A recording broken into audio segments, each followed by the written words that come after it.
Deus querido Pai, agradecemos, Senhor, por mais esta oportunidade que estamos tendo de aqui estarmos. Que essa reunião transcorra num clima de muito aprendizado para todos nós. Obrigada, Senhor, por mais esta oportunidade. Graças a Deus e que assim seja. E com vocês, Celi Machado. Vamos lá, Celi. Vamos lá. Uma boa noite para todos nós, que a gente tenha aqui o auxílio dos Espíritos para a gente assimilar essas informações, essas lições que Kardec nos oferece, né, ditada pelos Espíritos. Então, vamos hoje entrar no assunto de livre-arbítrio, fatalidade ou destino. Muitas vezes a gente ouve muito isso, né? Quando acontece às vezes uma coisa, às vezes uma tragédia, uma coisa acontece, isso foi uma fatalidade. Será mesmo? Pela doutrina espírita, não é. Mas nada é. Vamos dar sequência aqui para a gente ver o que é fatalidade. Se a gente vai no conceito de fatalidade, na definição dessa palavra, como Kardec está usando, né? Porque o que eu trouxe aqui foi o conceito, a definição dela, o significado dela dentro do vocabulário espírita, e não o que ela pode querer dizer para muitas pessoas, aí a gente vai acabar concordando que, como nós entendemos, realmente é questionável essa questão da fatalidade. Então vamos lá.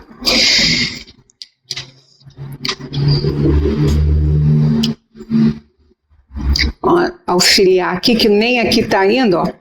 Então vamos aqui no mouse para dar. Foi demais. Isso, vamos lá. 851.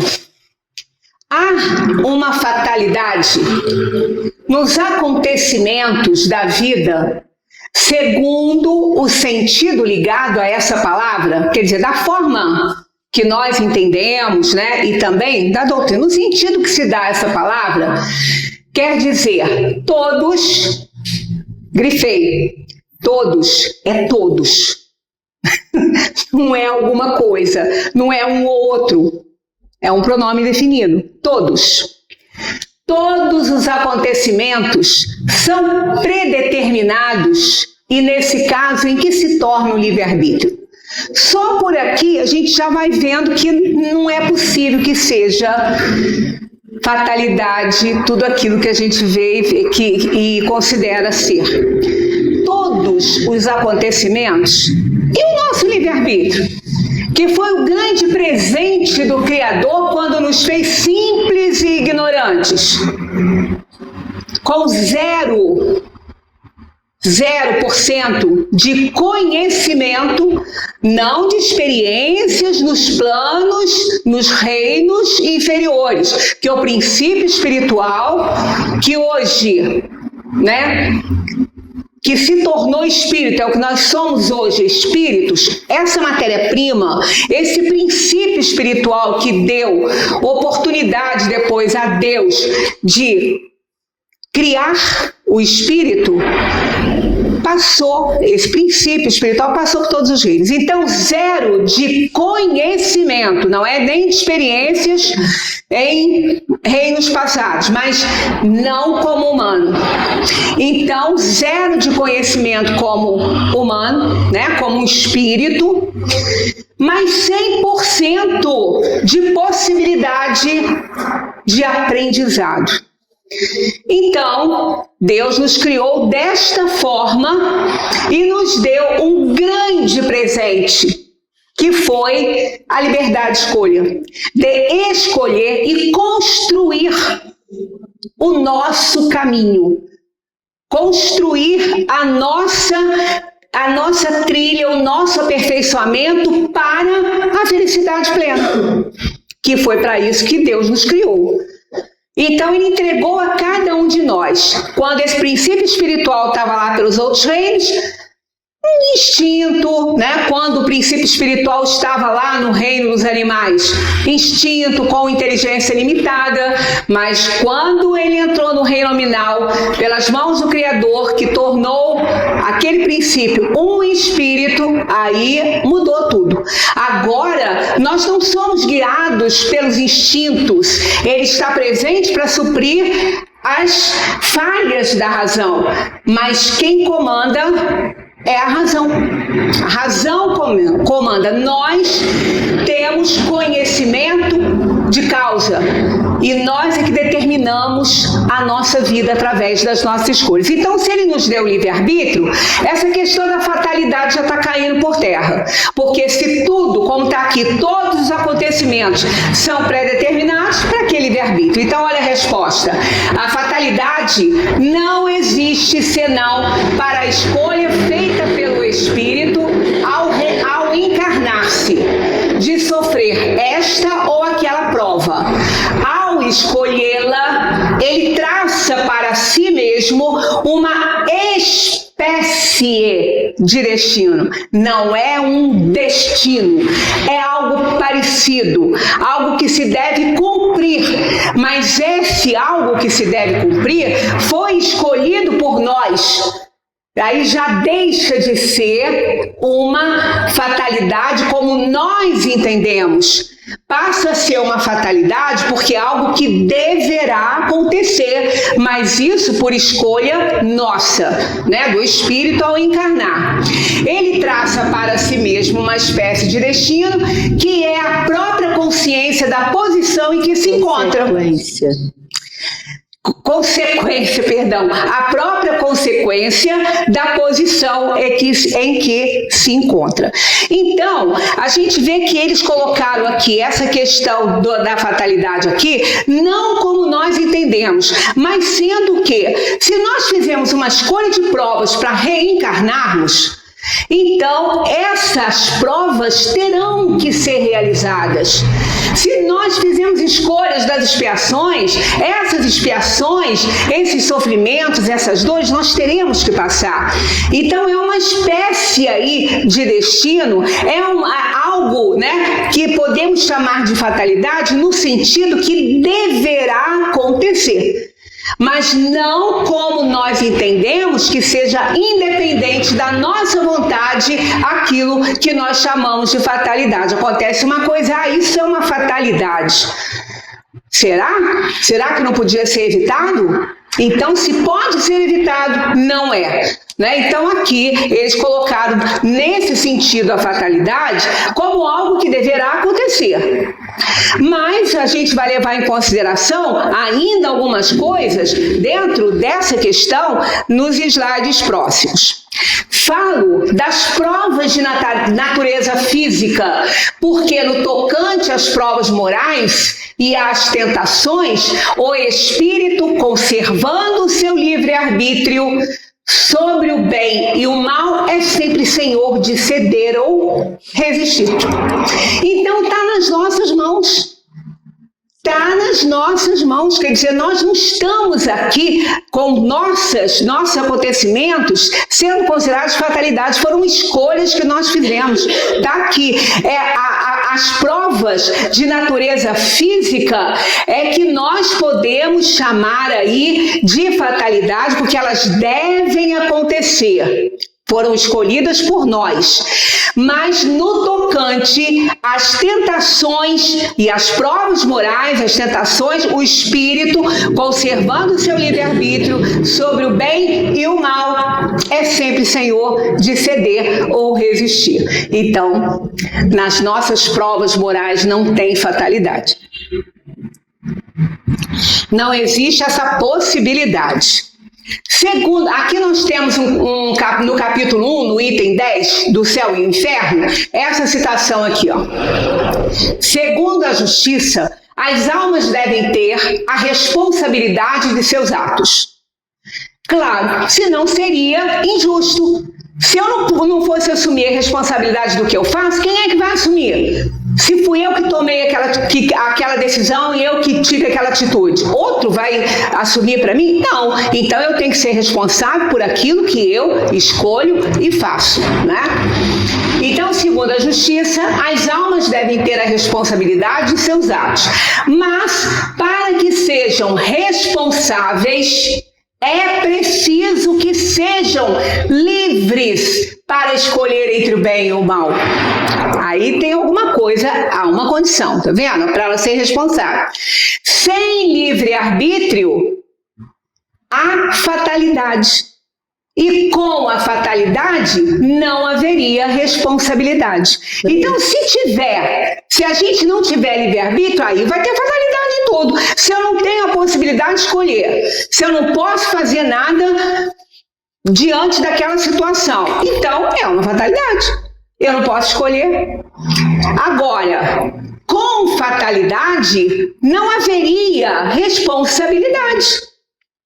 Porque se tem que acontecer, ainda que eu seja o autor da situação, o protagonista da situação, se aquilo tinha que acontecer, eu estou sendo apenas um ator ali, já que tinha que acontecer, então eu não sou culpado, então eu não tenho responsabilidade sobre aquilo que tem que acontecer.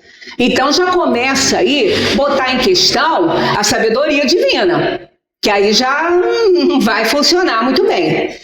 O que é livre-arbítrio, né? Na 843, Kardec pergunta: o homem tem livre-arbítrio nos seus atos? Livre-arbítrio, a gente sabe que é uma escolha, né? Escolher as coisas que são oferecidas a ele nas condições em que ele se encontra. Então, o homem tem livre-arbítrio nos seus atos.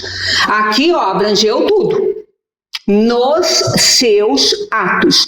Não disse em alguns atos, né? E nem botou o pronome todos, apenas o homem tem livre-arbítrio nos seus atos? Compreende-se aqui em todos eles, né? A resposta: se tem a liberdade de pensar, ele tem a de agir. Ele tem a liberdade de agir desde que tenha a vontade de o fazer. Isso aqui é porque antes desse capítulo, a Kardec orientou sobre a questão da liberdade de pensamento, de consciência, liberdade de atitude e tal.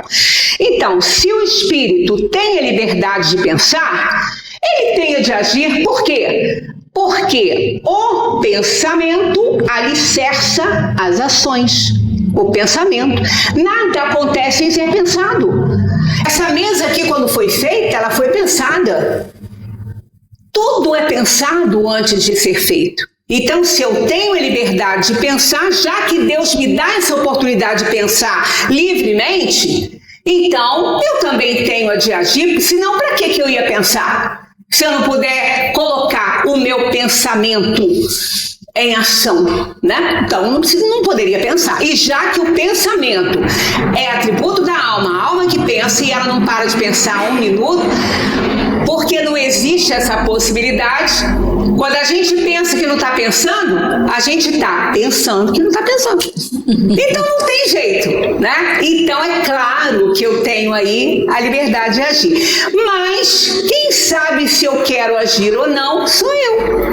Eu posso agir. Eu penso, idealizo alguma coisa e posso agir. Posso exteriorizar meu pensamento, mas se eu não quiser, eu não faço. Então, para que eu tenha a liberdade de agir, eu tenho que ter vontade de o fazer. Se eu não tiver vontade, nada vai acontecer. Por isso que a vontade é a alavanca da alma. Se eu estou sentada, eu não tenho vontade de levantar, eu fico sentada. O meu corpo não vai levantar sem que eu queira. Eu fico sentado. Então a vontade é que comanda essas situações aí. A definição de livre-arbítrio, segundo Instruções Práticas sobre as Manifestações Espíritas, o Vocabulário Espírita, escrito por Kardec, é essa aqui. Liberdade moral do homem. O livre-arbítrio é a liberdade moral do homem, faculdade de guiar-se conforme a sua vontade. Olha a vontade aí, porque se não tiver vontade, eu não vou evoluir, eu vou ficar parada, eu vou adiar isso aí até quando Deus achar que não pode mais adiar. Não pode mais procrastinar a sua evolução, né? Na realização de seus atos. Então, é uma liberdade moral do homem. Aí a gente vê que os animais não têm livre-arbítrio, porque eles não têm faculdade moral. Então, se o livre-arbítrio é a liberdade moral do homem, só o homem tem, né? Faculdade de guiar-se conforme a sua vontade na realização de seus atos. Então, somos sempre responsáveis por aquilo que nós fazemos, por conta desse presente que Deus nos deu. Ah, mas será que não foi um presente de grego aí, não? Não. Se não for, seria presente de grego a fatalidade. Porque a gente estaria inerte, a gente não poderia lutar por nada, eu não teria vontade nem realizar meus desejos. Por quê? Porque tem uma predestinação, tem um destino, tem uma fatalidade aí, eu não posso escolher. Então, é presente divino esse livre-arbítrio. Na 844, Kardec pergunta: o homem goza do livre-arbítrio desde o nascimento? Ora, se está naquela ali, que se está aqui, que é uma liberdade moral do homem, será que desde a criação o homem tem essa moralidade? Então, olha o que eles respondem. Nas primeiras fases da vida, a liberdade é quase nula. Quase. Presta atenção na palavra, quase. Não é nula, é quase. Então, falta, né? Quando põe quase aí, você não pode colocar que não existe, né? Ah, eu quase cheguei. Bom, faltou o quase. Então, você não chegou, né? Então, o quase vai tirando aí possibilidades ou até acrescentando. Nas primeiras fases da vida, a liberdade é quase nula. Ela se desenvolve e muda de objeto com as faculdades. Tá vendo? Então, à medida que a gente vai se desenvolvendo, que a gente vai conhecendo, nós vamos ampliando a nossa capacidade de escolha. Se me derem, botar esses dois copos aqui e falar, escolhe um para beber. Um é potável, o outro não é. Se eu não tiver conhecimento suficiente para analisar as águas, eu não vou beber nenhuma, porque eu não sei qual é. Então, a falta do conhecimento não me dá a liberdade de escolher. Por isso que no início nós somos guiados mais pelos instintos do que por livre-arbítrio, que a gente ainda não tem condição. Ah, mas Deus colocou um espírito bom para ser o anjo guardião desse espírito recém-criado, para auxiliá-lo no desenvolvimento das suas faculdades, na aquisição de conhecimentos, para que ele possa então fazer as suas escolhas bem feitas. Estando os pensamentos da criança em relação com a necessidade da sua idade, ela amplia o seu livre-arbítrio às coisas que são necessárias para ela. Então é aí que está o quase, por isso que não é nulo. Tem algum livre-arbítrio, mas é de acordo com as necessidades que o espírito enfrenta. Depois é que ele vai desenvolvendo os seus conhecimentos, adquirindo, né, conhecimento. Aí sim ele vai ampliando a sua capacidade de escolher. A liberdade não é absoluta. Nós não alcançamos uma liberdade absoluta e nunca vamos alcançar uma liberdade absoluta. Tudo que é absoluto é de Deus e não da sua criação, é do Criador. Somos livres para pensar, para querer e para agir, mas temos limitações. Ué, mas tem limitação para eu pensar? Tem. Você não pode pensar nada que você não conheça. Você não pode fazer nenhuma avaliação de algo que você não conhece. Então você vai pensar o que você não conhece como? Então tem limite. Você só pode pensar aquilo que você conhece. aquilo que você domine em alguma coisa, ou pelo menos que tenha algum discernimento. Senão, você não pode pensar. Se os espíritos vierem aqui e nos derem uma descrição de um mundo feliz, nós vamos fazer conjecturas primárias. Formular um pensamento? Nunca. Porque nós não conhecemos esse mundo feliz, do que ele é feito. Então não podemos fazer. É a mesma coisa você querer descrever um objeto, um copo, para um deficiente visual de nascença. Ele nunca vai entender. Nos pensamentos de um deficiente visual de nascença, ele nunca ele vai conseguir formar um pensamento sobre o copo, do que é um copo, porque ele não conhece o copo. Ele é um espírito reencarnado? Mas ele está limitado, ele está, né, numa encarnação em que ele não enxerga pelos olhos do corpo, então ele vai permanecer assim até quando Deus permitiu, até quando acabar a sua necessidade evolutiva. Ele pode operar, melhorar, aí ele vai conhecer o que é um copo, ele vai formar pensamento sobre o copo. Então há limites para o pensamento, sim. Se eu não conhecer, eu não posso fazer nenhum pensamento. Então nós somos livres para isso, a gente é livre. Então, se eu quero formular um pensamento de uma equação que eu não conheço, eu vou estudar essa equação. Nós estamos aqui para formular pensamentos, para pensar no mundo e na dimensão em que os espíritos ficam após a morte, já que eles não têm matéria. Mas se eu não me lembro, porque eu sou um espírito encarnado, mas eu tive a bênção do esquecimento para encarnar, então eu vou tomar conhecimento da doutrina espírita que vai me informar, aí sim, aí eu vou formular pensamentos a respeito da minha vida após a morte, já que os espíritos vão me dar conceitos que vão me oferecer condições de formular esses pensamentos. Então eu preciso para isso, né? E somos então livres para pensar? Somos, mas não para formular pensamentos que não conhecemos. Somos livres para querer? Também somos. Somos livres para querer. Agora, se nós vamos poder concretizar esse desejo, aí é que está.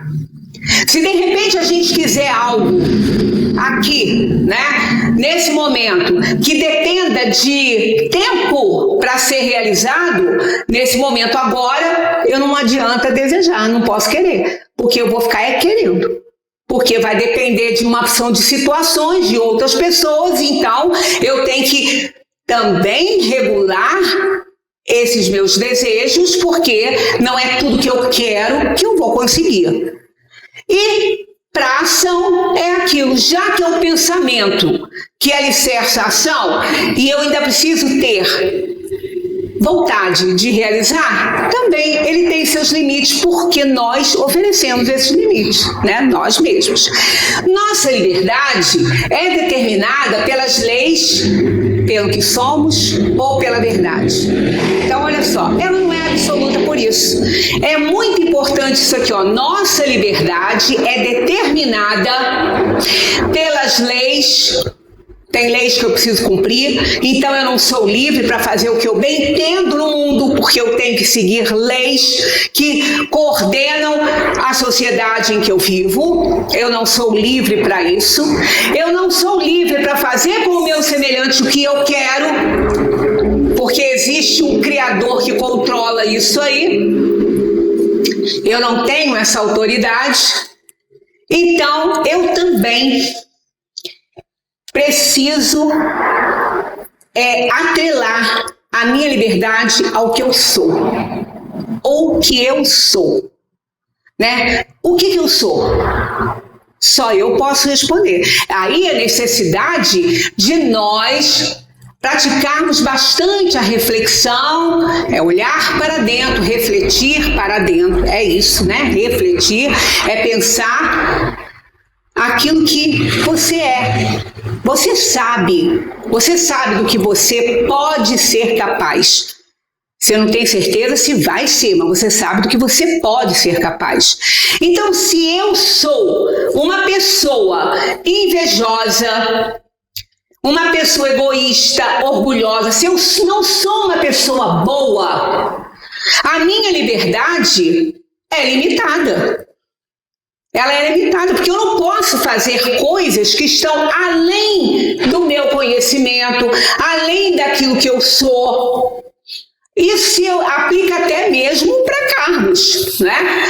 Se eu não tenho qualificação, se eu não sou qualificado para determinado cargo, eu não tenho a liberdade de pegar esse cargo porque eu não sei nada daquilo ali. O que eu vou fazer ali? Então, as limitações são também em cima dessa parte. Quem eu sou uma pessoa boa, eu ainda pratico mal, então eu não tenho liberdade para certas coisas. Como nós, espíritos aqui, encarnados, inferiores, encarnados no plano de provação e expiação, ao desencarnarmos, nós não vamos ter acesso a planos superiores, porque somos inferiores. Somos inferiores. Então a gente não tem acesso a um mundo superior. Então essa liberdade, tanto na Terra quanto no além, ela é limitada por aquilo que eu sou. Eu sou algo que me limita para certas coisas, né? E pela verdade, claro, a gente é limitado pelas verdades do universo. Eu não posso ir contra, né? Embora no decorrer da ciência não existe verdade para a ciência, não existe, né? Porque ela está em constante evolução. O que é verdade hoje pode não ser amanhã. Então nós estamos com a nossa liberdade limitada também pelas verdades. Então isso aí é uma limitação. Por isso, nós não somos absolutamente livres. A gente está sempre atrelado a alguma coisa. Agora, depende sempre de nós fazermos o melhor uso de nossa liberdade. É importante sermos elegantes ao escolher. A palavra elegante, ela vem de elegans, do latim, e eligere, também do latim, que é um verbo que significa escolher. Aí ela falou, elegante, qual a conotação de elegante hoje? É uma pessoa que se veste muito bem, ela se arruma direitinho, ela fica elegante, ela escolheu bem a roupa dela. Então sejamos elegantes ao fazer as nossas escolhas na nossa vida, para que a gente possa crescer um pouquinho mais, ir um pouco mais além da evolução com a qual aqui neste mundo nós chegamos. Está em Coríntios, tudo me é permitido. Repetir aqui, tudo me é permitido, mas nem tudo me convém. Tudo me é permitido, mas eu não deixarei que nada me domine. Aí que está a grande importância, né, das nossas reflexões, da nossa vontade. Eu posso, mas eu devo. Eu posso falar qualquer coisa, a língua é minha, não tem gente que fala isso? Eu posso falar qualquer coisa, a língua é minha. Pois é, mas você deve? Porque cada coisa que você fizer vai carregar uma consequência. Você tem que avaliar essa consequência. Ela que vai mostrar para você se você deve ou não. Poder, você pode, mas você deve. Aí que tá. Aí que entra o nosso poder de avaliação das nossas atitudes.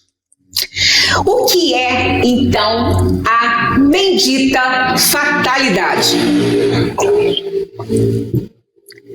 Olha só a definição, também segundo Kardec. Está lá nas instruções práticas sobre as manifestações espíritas, o vocabulário espírita.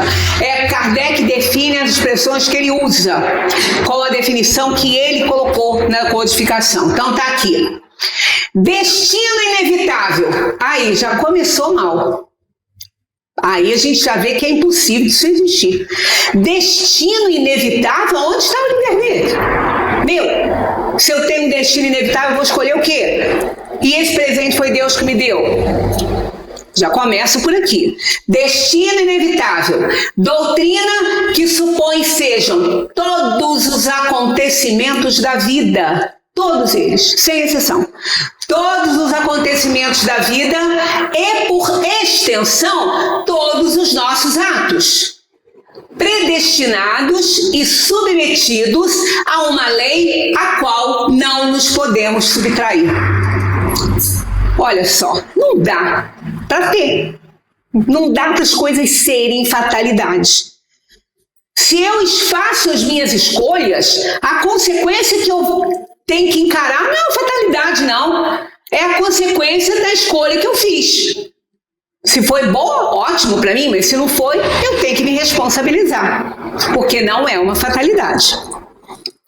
Se assim fosse, desse jeito aí, fatalidade, se assim fosse, o homem seria uma máquina destituída de vontade. Para que lhe serviria a inteligência? Se ele fosse invariavelmente dominado em todos os seus atos pelo poder do destino.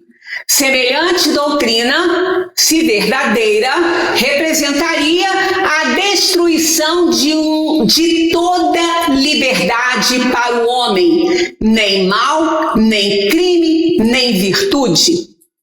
Se fosse assim, as coisas fossem fatalidades, ninguém seria responsabilizado por cometer os seus crimes. Então não ia ter crime, né? Porque não ia ser crime. Já que ele não ia ser responsabilizado, não ia ser crime. É crime justamente porque é algo que ele não deveria fazer e fez e ele tem que responder por isso. Aí passa a ser um crime. Agora, se não tem livre-arbítrio, se tem fatalidade, não tem mais isso. Porque aquele que assalta ali na rua e mata a pessoa, ele não vai ter nenhuma responsabilidade por isso. Por quê? É uma fatalidade. Estava escrito que ele tinha que morrer naquela hora. Então, olha só. E ainda tem essa. O sujeito que ele assaltou e matou tem que ser para ele também aquela hora decisiva, a fatalidade dele morrer naquela hora. O assaltante teria essa sorte ainda, né? De encontrar um que teria que morrer naquela hora para ele poder matar. Olha, é incoerência total, é um horror isso aí, não dá para pensar nessa questão, não é? Até porque, será que ele tinha que morrer naquela hora? Isso aí vai ser uma dúvida que na cabecinha de vocês daqui a pouco eu tiro, porque normalmente a gente fala, né, que ninguém morre pela mão alheia, realmente, e mas vamos chegar lá. Então, Deus, soberanamente justo, não poderia castigar as suas criaturas por faltas que não dependiam delas, nem recompensá-las por virtudes de que não teriam mérito. Então não ia ter crime, não ia ter o mal, porque é fatalidade. Então eu não sou mal, nem bom, eu não sou nada. Tudo é fatalidade, tudo é destino. Né? Então, até o bem que eu faço, aquele bem tinha que acontecer mesmo, eu fazendo ou não fazendo, então eu não vou ter mérito dele. Então, se a gente for raciocinando assim, a gente vai ver que é impossível essa questão de fatalidade ser uma realidade na nossa vida.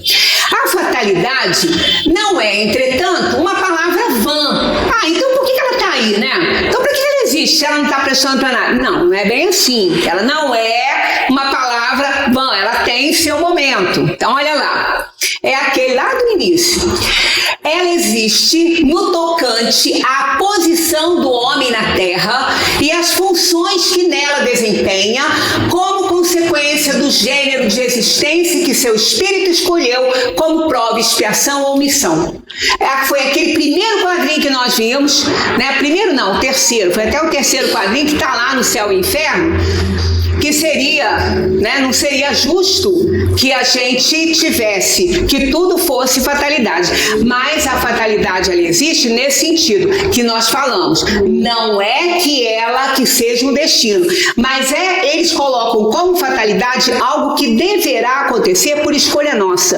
Então, se nós escolhemos, já não é fatalidade do jeito que a gente entende, e sim do jeito que Kardec está mostrando aí, como algo que eu devo realizar porque eu fiz essa escolha.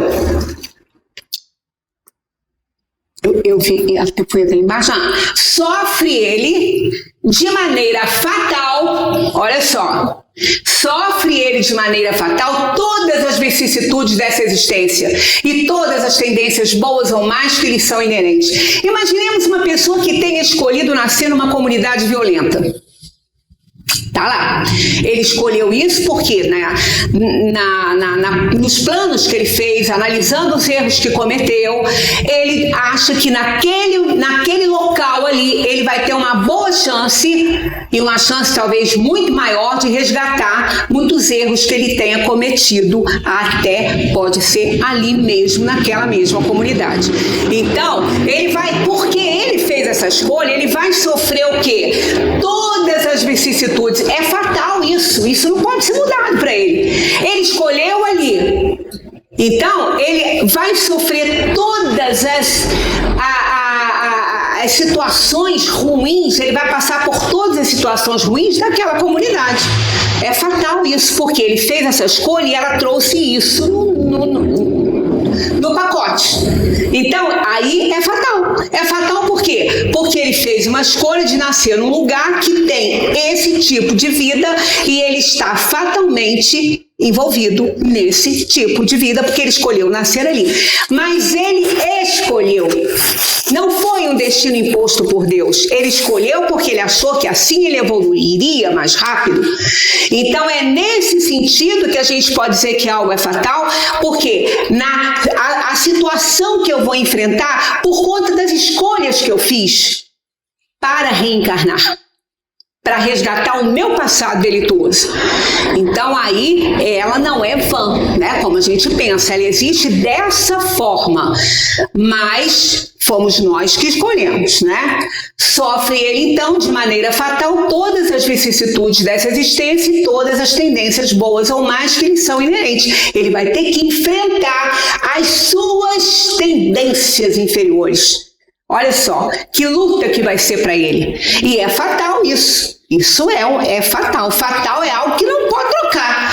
Se ele escolheu nascer lá, ele vai ter que enfrentar suas inferioridades e imperfeições para poder viver lá e não se envolver no crime. Então isso é fatal. Não vai ser mudado. A comunidade não vai melhorar porque ele está lá, porque ele nasceu lá. Ela pode melhorar com a ação dele. Aí é outra história, que a gente não está, né, não é do nosso contexto.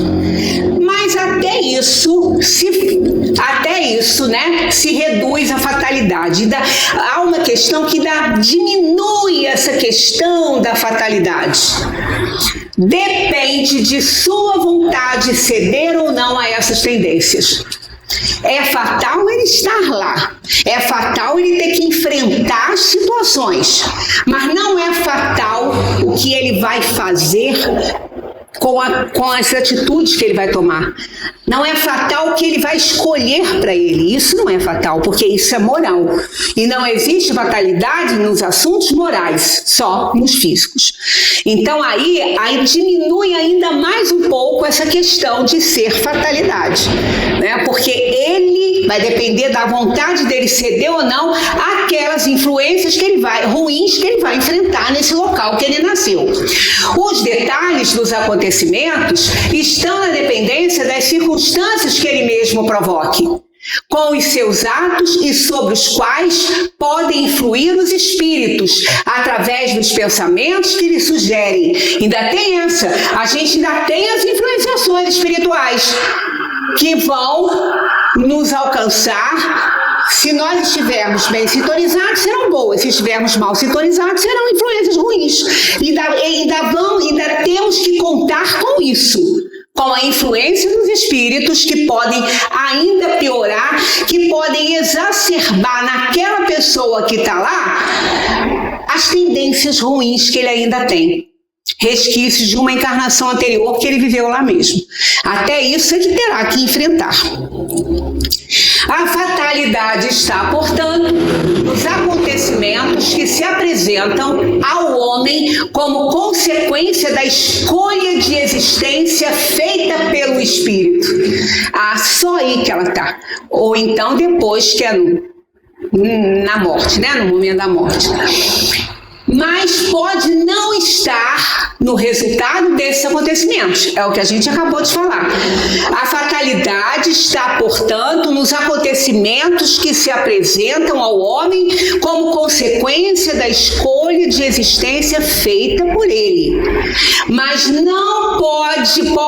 pode não estar no resultado desses acontecimentos, porque se ele resistir às tendências inferiores, ele não vai cair nessa, né? Pois pode depender do homem modificar o curso das coisas pela sua prudência e jamais se encontra nos atos da vida moral.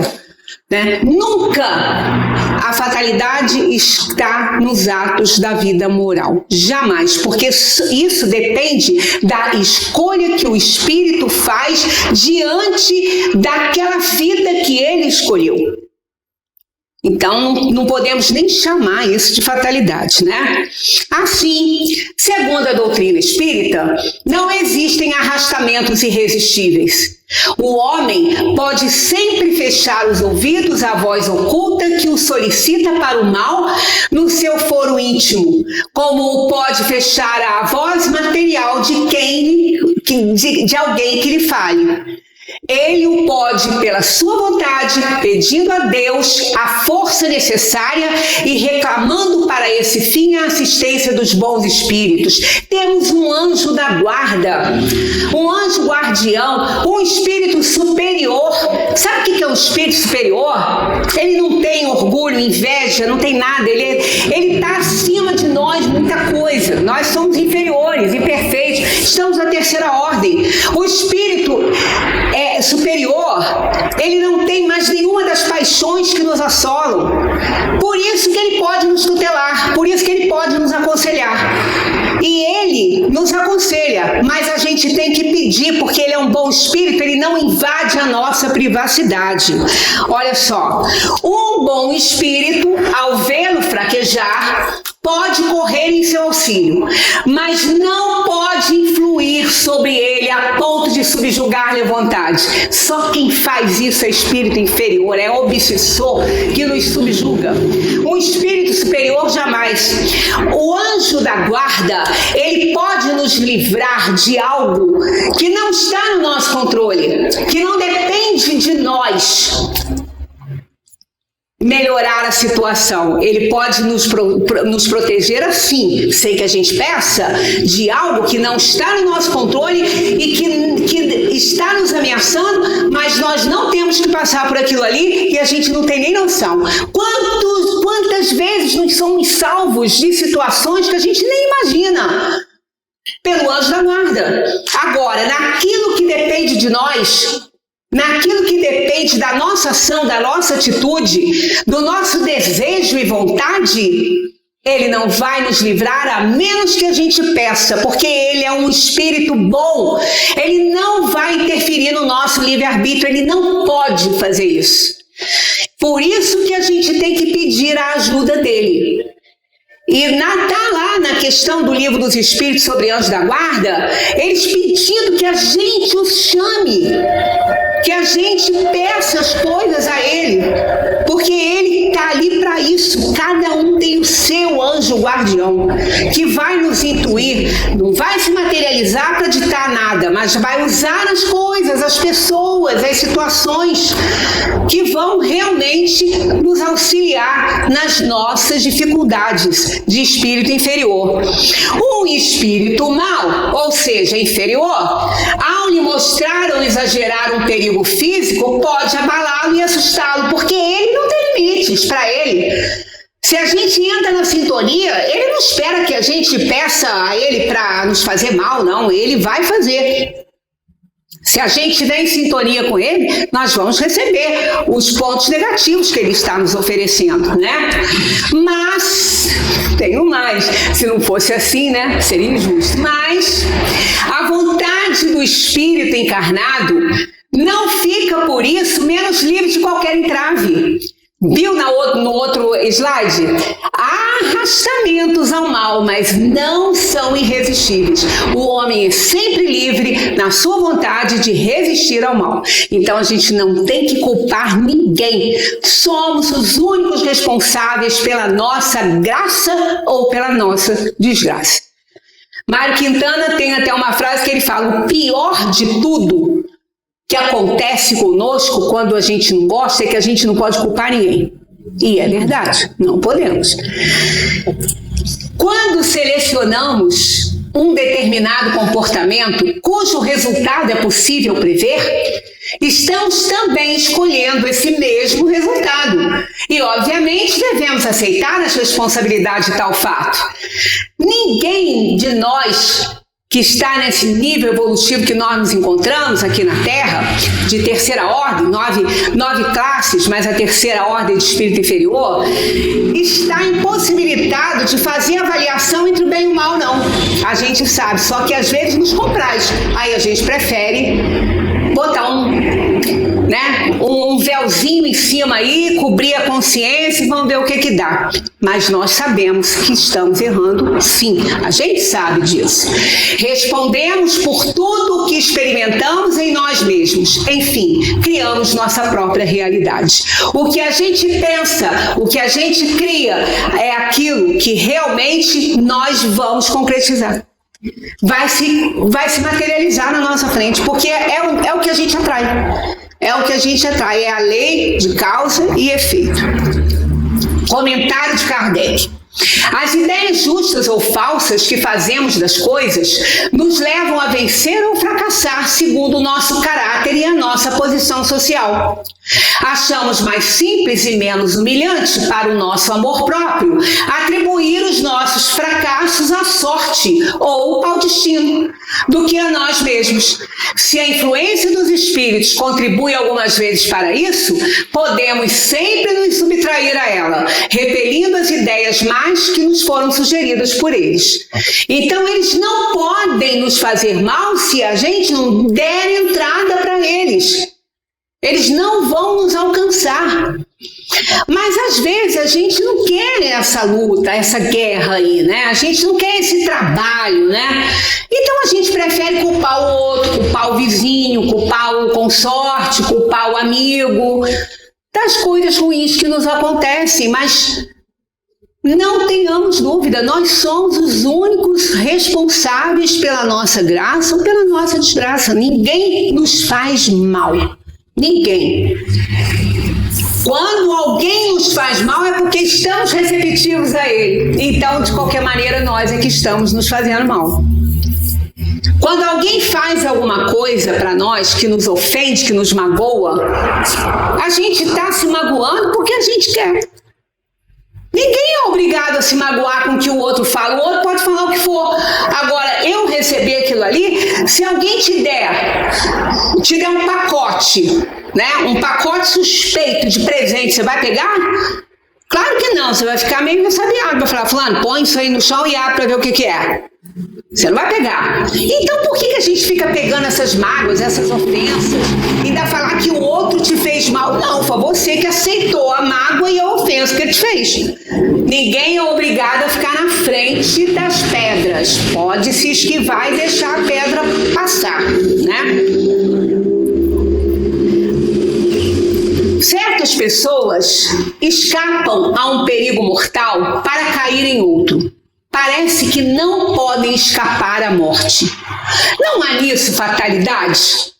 Eu me lembro que quando teve aquela tragédia aqui em Friburgo, parece que uma família de olaria, não tenho certeza que já passou muito, não lembro muito bem, mas ela saiu da casa porque estava correndo muito risco, ela ficou com medo, porque tudo em volta estava desmoronando. Então eles ficaram com medo, saíram e foram para uma outra casa que eu não sei para onde. Conselheiro? E a casa caiu lá. Era hora. Caiu lá. Entendeu? Então, realmente, fatal, no verdadeiro sentido da palavra, só o instante da morte. Chegado esse momento, de uma forma ou de outra, a ele não podeis furtar-vos. Tem uma história grega que os gregos contam, que a morte foi visitar um sujeito e falar com ele que no dia seguinte iria buscá-lo. Chegou aquela morte, né? Ela com aquele manto preto, com aquela foicezinha, falar para ele isso, que no dia seguinte iria buscá-lo. Ele ficou encucado com aquilo, aí pensou assim, que ela falou mais ou menos até a hora, que ela ia lá na casa dele buscar. Aí ele resolveu sair de casa para quando a morte chegasse lá, não encontrar com ele. Aí tinha uma festa no bairro, ele foi para a festa. Ele era tímido, a beça, era muito tímido. Então, ele foi e começou se fantasiou, era uma festa fantasia, e ao contrário de como ele era, ele estava muito alegre, ele estava eufórico, porque ele viu a morte chegar lá, porque ela deduziu isso, ele não está aqui, tem uma festa ali, ele deve ter ido para lá, então eu vou lá. Mas ele estava muito diferente, ele estava fantasiado, estava todo pintado, diferente, muito extrovertido, e pulando, e dançando, né, numa felicidade só, totalmente diferente do que ele era. E a morte, então, não estava encontrando, porque ela não achou aquela pessoa que ela tinha que levar, porque ele estava muito diferente. Aí, quando terminou, nada, né? Terminou a festa, ela tinha que levar alguém, então ela pensou assim, bom, já que eu não achei o sujeito que eu vim buscar, eu vou levar aquele ali animadinho, alegrinho, que tá pulando muito. Era ele, né? Então não tem jeito, só o instante da morte é fatal. Chegando a esse momento, de uma forma ou de outra, a ele não poder exportar-vos.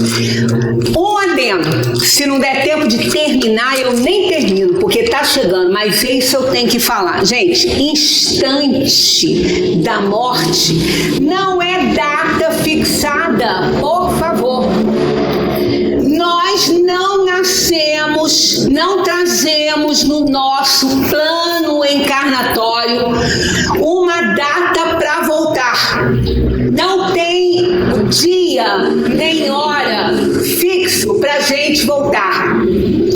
Nós não sabemos quando vamos voltar. Agora, quando chegar essa hora, a ela nós não podemos nos furtar. A gente tem que ir. Mas a gente não sabe. Nós trazemos, a gente compra um bilhete de ida e volta. Tá? Quando a gente vem para a Terra, a gente compra uma passagem de ida e volta. A passagem de ida tem data. Tem data, tem dia, tá lá. A passagem de volta não tem data. Só tem a passagem, mas não tem data. A data vai aparecer quando chegar a hora. E quem é que determina essa hora? Deus. Nós não sabemos. O seu anjo guardião sabe, mas você não. E às vezes ele pode até te intuir, se for o caso, se for necessário. Se houvesse essa data, se a gente desse hora para morrer, suicida não cometeria crime nenhum. Morreu porque estava na hora. Aquele que assaltou o sujeito lá na rua também não ia cometer crime nenhum. Morreu porque estava na hora. Tá certo isso? Claro que não. Esse instante da morte, nós vamos, ao longo da nossa vida, nós vamos determinando esse instante da morte. Vocês têm dúvida disso? Uma pessoa que nasce, nós temos o quê? Quando a gente vem? Período de vida no planeta. Por exemplo, um espírito, ele vai renascer ele vai precisar de 6 décadas para ele dar conta das provações e expiações dele. 6 décadas. Uma década, 10 anos. Então, quando fizer 60 anos que ele está aqui, ele ainda tem mais 10 anos, porque 70, faltam 10 para 70. Né? Olha só o período que ele tem, grandinho, para o mundo, porque para a espiritualidade 100 anos na Terra é um piscar de olhos na eternidade. Então é um período. Aí ele vem para a Terra, e aqui na Terra ele vai usar o livre-arbítrio dele, ele vai fazer escolhas que nem sempre vão ser muito boas. Ele pode escolher uma péssima alimentação. Se ele escolher uma péssima alimentação, ao longo da caminhada dele, ele vai encurtando a vida dele. Esse instante da morte, nós vamos preparando ao longo do tempo que a gente vive. Quem venha para viver 6 décadas pode não viver em 30. São os suicídios indiretos. Aquele que faz também um suicídio direto, ele está indo antes. Se tivesse uma data determinada para quando a gente vem, aí essas ações nossas também não funcionariam. O nosso livre-arbítrio não poderia funcionar. Eu poderia fazer, eu vim para a Terra, vou viver 90 anos. É fatalidade isso, é fato. Então posso fazer o que eu quiser. Posso fumar, posso beber, posso me alimentar do que eu quiser, posso fazer o que eu bem entendo, posso atravessar a rua sem olhar, porque a minha data para morrer é com 90 anos. É isso, gente? Dá para entender isso? A gente aceita um troço desse? Claro que não. Então é óbvio que esse instante da morte não é uma data definida. A data, quem vai definir é Deus. Nem Ele define quando a gente vem, porque Ele respeita o livre-arbítrio que Ele nos deu. Nem Ele define isso. Na encarnação é um período que a gente vai viver aqui. Aí, nesse período de vida, eu posso encurtar e nem alcançar os 60 anos, como posso, se a minha vida estiver muito dentro das leis divinas, se eu estiver muito obediente, sendo muito útil, eu posso passar de 70. Se Deus achar que eu ainda tenho muita coisa para fazer aqui, eu vou viver 90. Então não tem isso, não tem essa data marcada. Eu uma vez quase apanhei por causa que eu falei isso aqui, o homem ficou furioso, depois me encontrou na rua, ficou furioso comigo quando eu falei que não tinha hora para morrer. Mas não tem, gente. Se tivesse, aquele que comete crime, ele não seria responsabilizado. De jeito nenhum. Assim, qualquer que seja o perigo que nos ameace, não morreremos se a nossa hora não chegou? Olha a resposta. Não morrerás pela mão alheia, mas pela sua você vai. Porque você tem livre-arbítrio. O outro não tem essa liberdade de tirar a sua vida a hora que ele quer, mas você tem. Você pode. Então, seja qual for o perigo que nos ameace, não morreremos se a nossa hora não chegou? Não morrerás. Então, se acontecer uma tragédia aí comigo, que vou viver 60 anos na Terra, e uma tragédia me aconteceu aos 40 anos, eu não vou morrer nessa tragédia. A Covid matou todo mundo? Não, nós estamos aqui, né? Mas ela matou uma boa quantidade, gente. Por quê? Porque eles tinham que ir. Todos, nem todos.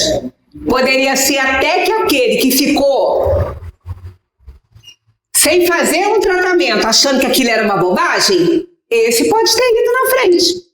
Nem era para morrer disso, pode ter morrido. Por quê? Negligenciou, não se tratou, não procurou ajuda. Entendeu? Então, até isso a gente sabe que a gente tem que fazer a nossa parte. O segredo é esse. Naquilo que Descartes falou, naquilo que dependa de você, faça o seu melhor, dê o seu melhor, seja virtuoso. Mas naquilo que não depende de você, rejubile-se, alegre-se, porque Deus sabe o que faz. Então isso aí é uma realidade. Se nós estivermos trilhando no trilho da obediência, só vai nos acontecer o que tiver que acontecer. Nós estamos vivendo um período de incerteza, de insegurança, de dúvida. Vai estourar a terceira guerra? Vai estourar não sei o quê? Vai vir outra pandemia? E daí? Se vier, alguém aqui, eu sinto falar para todos aqui que vocês vão morrer. Vocês têm dúvida disso? Nenhuma. Ninguém quer, mas a gente vai. Quando? Não sabemos. De que forma? De que forma a gente escolheu? A gente escolheu. A forma a gente escolheu. Gênero de morte a gente escolheu. Mas o gênero não é o tipo ali da morte. É gênero, morte por acidente, morte por doença, morte por trágica, né? Agora, eu não nasci para ser assassinada, nem para matar ninguém. Gênero de morte não é isso, né? Deus sabe com antecedência qual gênero de morte porque partirás dessa terra. Opa, trocou. Assim, qualquer que seja o perigo que... Deus sabe com antecedência qual o gênero de morte porque partirás daqui. E frequentemente teu espírito também o sabe, pois isso lhe foi revelado quando fez a escolha desta daquela existência. Isso é que nos foi revelado. Ora não. Vocês não vão encontrar em lugar nenhum da doutrina Kardec falando que a gente escolheu, que a gente tem uma hora marcada para morrer. Vocês não vão encontrar isso em lugar nenhum, porque não tem isso. Não tem. Da infalibilidade, da hora da morte, segue-se que as precauções que se tomam para evitá-las são inúteis? Não. Olha a resposta dos espíritos. Porque as precauções que tomais vos são sugeridas com o fim de evitar uma morte que vos ameaça. Ué, a gente pode evitar uma morte que nos ameaça? A gente não tem hora não para morrer? Olha só, a incoerência, tá? Dessas pessoas que acham que tem, né? São um dos meios para que ela não se verifique. Olha só. Então, ela pode... Se eu tenho uma morte que não tem que acontecer. Então, eu tomo providências porque se eu não tomar, eu vou morrer. Mas ela não era para acontecer. Então, cadê a hora marcada? Cadê o tempo marcado? A data marcada? Então, por aqui a gente pode ver que nem todo mundo que é assaltado na rua que morreu estava na hora dele. Ele poderia estar naquele período ali, senão Deus seria injusto, né? Ele poderia estar naquele período, 6 décadas. Aí ele foi assaltado nesse período aí. Bom, nesse período aí ele pode voltar. Aí pode ser que ele vá, se ele contribuiu principalmente para aquele assalto, porque tem gente que contribui de que forma? Ignora essas coisas. As pessoas às vezes morrem de medo de enfrentar, nossa, um trânsito, meu Deus, amanhã eu tenho que viajar, estou com medo. Por que você está com medo? Você sabe dirigir? Você tem um carro decente? Você faz revisão? Você vê o estado dos pneus? Você está dormindo bem? Medo de quê? Mas se vem um carro em cima de mim. Meu amigo, se vem um carro em cima de você, aí chegou a tua hora. Coisa horrível. Aí o carro pode quebrar uma barra de direção sem que você tenha responsabilidade sobre aquilo. Então não tem esse motivo da gente viver atormentado. Meu Deus, eu vou sair. Pessoal, tem gente que fala assim, gente, a gente sai de casa, não sabe se volta. Quando você deita para dormir, você não sabe se vai acordar, não. O dia de amanhã, gente, amanhã não existe. O amanhã, quando existe, é hoje. Então isso é bobagem. Não vamos nos ocupar, preocupar, vamos ocupar os pensamentos com coisa boa. Agora, a preocupação é estultice, tá? Porque isso não resolve nada. Aquilo que tiver no nosso plano de viagem, nós vamos ter que passar. Então, queiramos nós ou não. Então, vamos deixar a nossa energia preservada para a hora que ela precisar ser usada. E não ficar pensando na morte. Porque quando ela tiver que chegar, ela vai chegar em ponto final. O que a gente tem que se preocupar é não dar chance para ela. É a gente fazer a nossa parte, muito bem feita. Cuidar do corpo, cuidar da alimentação, cuidar de tudo, seguir as orientações do médico se tiver uma doença e seguir a vida feliz e alegre. Porque um dia todo mundo vai sair. Ah, mas se vier uma pandemia e você tiver que ir, você vai. Se você não tiver que ir, você não vai. Tanto que você não foi na Covid, você está vivo aqui hoje. Então a gente tem que parar de se preocupar com aquilo que não está no nosso controle, tá? Não tem mais umas coisinhas para ver, mas o principal aqui foi dito sobre isso, né? Então não temos que nos preocupar com essa questão da morte. Aqui é que Kardec perguntou naquele outro slide ali que eu passei, se a gente pode pressentir a morte. Pode. Se o anjo da guarda achar por bem, que ele sabe a hora, você não sabe, mas se ele achar por bem te orientar, te dar uma dicasinha para você se arrumar e coisas importantes que você tem que fazer, e ele achar que você é capaz de receber essa notícia, ele vai dar. Um grande exemplo de saber que vai morrer mesmo foi Joana d'Arc. Porque ela dizia, quando falava, você não tem medo de enfrentar os exércitos? Você não tem medo disso? Ela, eu não tenho medo, eu nasci para fazer isso. Ela sabia para que ela tinha vindo fazer. E ela sabia que ela não ia morrer. Ela foi para a fogueira sabendo que ela não ia morrer. Só o corpo. E segundo a lenda, não sei se é verdade, o coração dela não queimou. Ela disse, devo aplicar-me com ardor. Só durarei 1 ano ou um pouco mais. Ela já sabia. Porque ela nasceu para isso. Então, a hora que a gente cumprir nossa tarefa na Terra, Deus vai tocar o sininho e vai falar assim, vai lá, busca lá que está na hora dela. Chega. Mas nós não temos essa data pré-determinada. Muita paz para todos, que a gente continue estudando essa doutrina que esclarece e nos alivia o coração. Tira um pouco desse medo, dessa ansiedade, porque a morte, segundo Paulo, é o último inimigo a vencer. Bora vencer? É só querer. Muita paz.